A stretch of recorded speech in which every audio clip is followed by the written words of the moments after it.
The reaction time for an automobile driver. देखो reaction time क्या होता है मैं आपको बता देता हूँ। पहले रिएक्शन टाइम आप समझ लो कि होता क्या है रिएक्शन टाइम।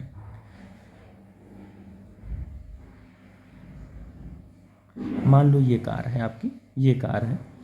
अब ड्राइवर ने यहाँ पर देखा कि कोई इसके रास्ते में खड़ा है या कुछ है, ब्रेकर है, कुछ भी है यहाँ पर, ये देख। अब यहाँ पर देखा कि कोई मान लो लड़का ही खड़ा है, मान लो ऐसे इसने देखा, तो इसको चढ़ा कर इसके ऊपर तो कार लेकर जाएगा नहीं, रोकेगा कार, ये ड्राइवर रोकेगा कार। तो लेकिन जब देखा और इसके ब्रेन से जब तक इसके पैर तक एसएमएस गया कि भाई तू ब्रेक लगा ले, नहीं तो बच्चा क्या हो जाएगा, मर जाएगा, एक्सीडेंट हो जाएगा बच्चे का। तो इतने टाइम में कार तो मोशन में ही रही होगी, तो कार ने कुछ डिस्टेंस ट्रैवल कर लिया, मतलब देखने से और पैर से ब्रेक अप्लाई करने में जो टाइम लगा, उस टाइम को हम क्या बोलते हैं, उसी टाइम को रिएक्शन टाइम बोलते हैं। उसी टाइम को क्या बोलते हैं, रिएक्शन टाइम बोलते हैं।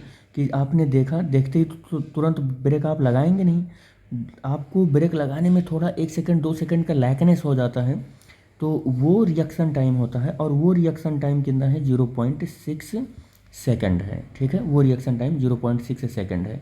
और इतने में कुछ डिस्टेंस भी आप ट्रैवल कर लोगे, मान लेते हैं वो S1 डिस्टेंस आपने ट्रैवल कर लिया। अब यहाँ से आपने ब्रेक लगाना स्टार्ट किया, और जो वेलोसिटी यहाँ होगी वही वेलोसिटी यहाँ पर होगी। अब यहाँ से आपने क्या किया, ब्रेक लगाना स्टार्ट किया। If the automobile can be D accelerate, अब आपने ब्रेक लगाया तो ये कार डी एक्सेलरेट हुआ 5 मीटर पर सेकंड स्क्वायर की स्पीड से। तो कह रहा है कि calculate the total distance travelled. अब ये डिस्टेंस भी तो आपने ट्रैवल किया होगा, ये डिस्टेंस भी तो ट्रैवल किया होगा, कार को यहाँ लाकर रोक दिया होगा कि कार से कुचल कर बच्चे को चले गए होगे आप, तो यहाँ पर ला के रोक दिया आपने, यानी कि v=0 हो गया। तो ये डिस्टेंस को मैं कह रहा हूँ कि S2 डिस्टेंस। ठीक है, तो ये कह रहा है कैलकुलेट करो total distance travelled by the car coming rest. ठीक है, टू कमिंग टू स्टॉप।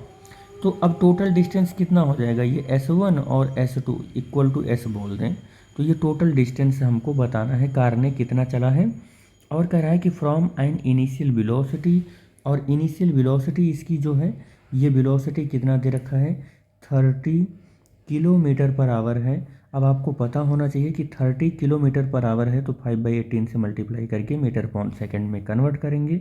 और 6 3 जा और 6 5 जा, ये कितना हो जाएगा, 25/3 मीटर पर सेकंड हो जाएगा। ठीक है, after the signal is observed. अच्छा, ये बच्चा नहीं है, कोई सिग्नल है, ये बच्चे को हटाकर मैं सिग्नल बना देता हूँ। भाई सिग्नल पर गाड़ी को तो रोकोगे ना, मान लो रेड सिग्नल है, तो रेड सिग्नल पर गाड़ी को तो रोकोगे, तोड़ फाड़ कर तो जाओगे नहीं। ठीक है, तो यही है रूल, तो रोकना है आपको सिग्नल पर। तो अब हम लोग पहले तो ये डिस्टेंस ट्रैवल कर लेते हैं। तो यहाँ पर देखो, जो स्पीड यहाँ पर है वो स्पीड यहाँ पर भी होगा, यानी 25 मीटर पर second.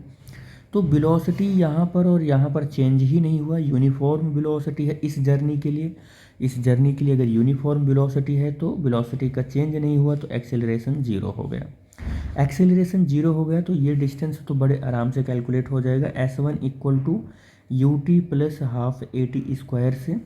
S1 equal to U की वैल्यू कितनी है, हमने इसको V लिख दिया है, हालांकि ये U से लिखो आप इसको, U से लिखो आप इसको। तो U की वैल्यू 25/3 और टाइम कितना है, 0.6 है, प्लस 1/2। एक्सेलरेशन 0 होने की वजह से ये पूरा टर्म ही 0 हो जाएगा। तो S1 इक्वल टू 25/3 इन 3, चलो यहाँ पर सॉल्व कर लेंगे, तो ये 0.2 हो जाएगा। S1 इज इक्वल टू 25 का 2 से मल्टीप्लाई होगा तो 5 मीटर आ जाएगा। कितना हो जाएगा, 5 मीटर आ जाएगा। तो इस जर्नी के लिए A से B जर्नी के लिए हमने क्या किया, A to B जर्नी के लिए कैलकुलेट कर लिया S1। अब हम B से C जर्नी के लिए कैलकुलेट करेंगे, B to C जर्नी के लिए कैलकुलेट करेंगे। B से C जर्नी के लिए देखो U मालूम है, V मालूम है हमको, और यहाँ का रिटार्डेशन मालूम है।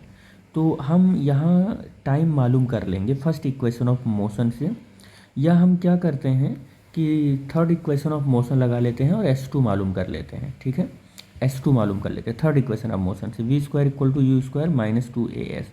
V की वैल्यू 0 है, 0।